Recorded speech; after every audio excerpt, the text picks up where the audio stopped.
മനുഷ്യരാണെങ്കിലും വീടാണെങ്കിലും നാടാണെങ്കിലും നശിക്കാൻ ഏറ്റവും നല്ല മാർഗം എന്താണെന്ന് വെച്ചാൽ ഒന്നും ചെയ്യാതിരിക്കുക എന്നുള്ളതാണ്.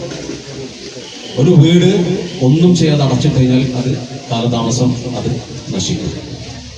അതിനൊപ്പം ഒരു മനുഷ്യൻ ഒന്നും ചെയ്യാതിരുന്നാൽ ആ മനുഷ്യൻ അതൊക്കെ നശിച്ചു തുടങ്ങും.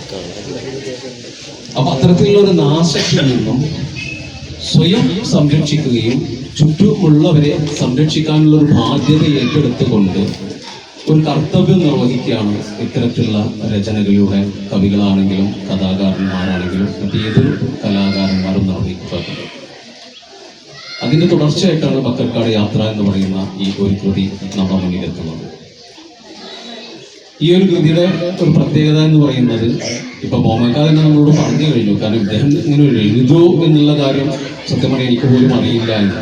അത്ര അടുത്ത് നിൽക്കുന്ന അത്രയും എന്താൽ ഒരു നെഞ്ചോട് ചേർത്ത് പിടിച്ച ഒരാൾക്ക് പോലും അത് മനസ്സിലായിട്ടില്ല എന്നുള്ളതാണ്. അപ്പൊ അദ്ദേഹത്തിന്റെ ഉള്ളിൽ ഇതിനോടുള്ള അടക്കാനാവാത്ത ഒരു ത്വരയുണ്ട്. പലരുടെ ഉള്ളിലുണ്ടല്ലോ. പലരും പല കാരണങ്ങൾ പറഞ്ഞ് അതിനെ മാറ്റിവെക്കുന്നു. അതിൽ പല ഘട്ടത്തിലും അതിനെ മാറ്റി നിർത്തപ്പെടേണ്ടി വരുന്നു. ജീവിത സാഹചര്യങ്ങളായിരിക്കും പലരും കൊണ്ടും അത് മാറ്റി നിർത്തപ്പെടുന്നു. പക്ഷേ ചിലരൊരു ഘട്ടം കഴിയുമ്പോൾ മറ്റു മാർഗമൊന്നുമില്ലാത്ത രീതിയിൽ ആ ഒരു അവസ്ഥയെ, തൻ്റെ മാനസികമായ ഒരു അവസ്ഥയെ അത് പ്രകടിപ്പിച്ചേ പറ്റൂ എന്നുള്ള 100% അവസ്ഥ വരുമ്പോൾ അത് പ്രകടിപ്പിക്കും. അത് അക്ഷരങ്ങളായിട്ട് പുറത്തു വരും. ചിലരത് അത് പൊടി പിടിച്ച് അലമാരകളിലോ വീട്ടിലോ ഒക്കെ ഇരുന്നേക്കാം. ചിലത് അത് പുറത്തെത്തുന്നു.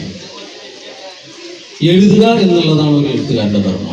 അല്ലെങ്കിൽ ഇത്തരത്തിലെ പ്രക്ഷുബ്ധമായ മാനസികാവസ്ഥയിലൂടെ നടന്നു പോകുന്ന ഒരു മനുഷ്യനെ സംബന്ധിച്ചിടത്തോളം ഒരുപാട് ആശയങ്ങൾ അവൻ്റെ അകത്തുണ്ടായിരിക്കും. ഒരുപാട് കാര്യങ്ങൾ പറയാനുണ്ടായിരിക്കും. സമൂഹത്തോട് വലിയ വലിയ കാര്യങ്ങൾ സംവദിക്കാനുണ്ടായിരിക്കും. അത്തരം സംവാദത്തിലേക്ക് അല്ലെങ്കിൽ അത്തരത്തിലൊരു ആശയവിനിമയത്തിലേക്കൊക്കെ അവന് കടന്നു പോവാൻ എനിക്ക് ഒരു സുഹൃത്തിനെ കിട്ടിക്കഴിഞ്ഞാൽ നമ്മൾ പലരും നമ്മളെ പല ആശയങ്ങളും നമ്മൾ അവതരിപ്പിക്കുന്നത്. നമ്മുടെ മുന്നിൽ കേൾക്കാൻ ഒരു സുഹൃത്തുണ്ടെങ്കിൽ എൻ്റെതായ കുറെ ആശയങ്ങൾ എനിക്ക് ആ സുഹൃത്തിനോട് പകരും, ആ സുഹൃത്ത് തിരിച്ചും പകരും. ഇതേ അവസ്ഥ തന്നെയാണ് ഒരു എഴുത്തുകാരിലും. കാരണം ഒരു സമൂഹത്തിന് നമുക്ക് ചുറ്റുമുള്ള മനുഷ്യർക്ക് ചില കാര്യങ്ങൾ എനിക്ക് പറയാനുണ്ട്.